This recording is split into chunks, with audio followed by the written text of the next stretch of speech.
কি করেছে, নাচতে নাচতে ধান ভাঙতে গেছে। এবার ধান ভাঙতে কোথায় যায়, ঢেকিতে তো। এবার ওই ঢেকির পাড়ে গিয়ে যখন সব প্রস্তুত করেছে, এবার ঢেকি কি বলছে শুনুন। আরে ঢেকি উঠিয়া বলে আমি গাছের মরা, আরে ঢেকি উঠিয়া বলে আমি সবার ঘর,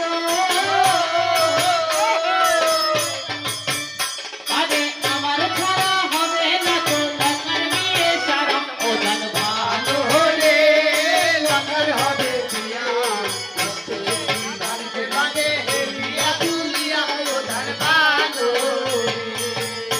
এবার এইভাবে যখন ঢেকিতে পাড় দিচ্ছে, এবার ওই ঢেকির পাড় দিলে ধানটা কি হয়, উঠে ওপরে চলে যায়, তাই ওগুলোতে আবার লোটের মধ্যে দিতে হয়।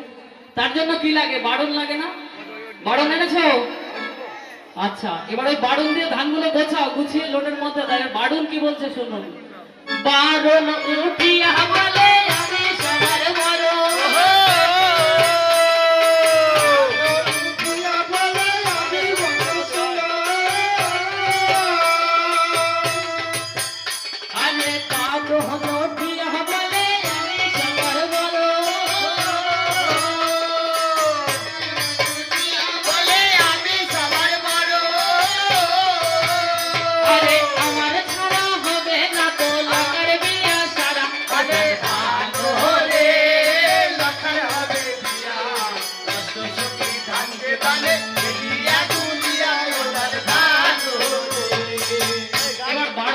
শেষ হয়েছে, ধান ভাঙা হয়ে গেছে।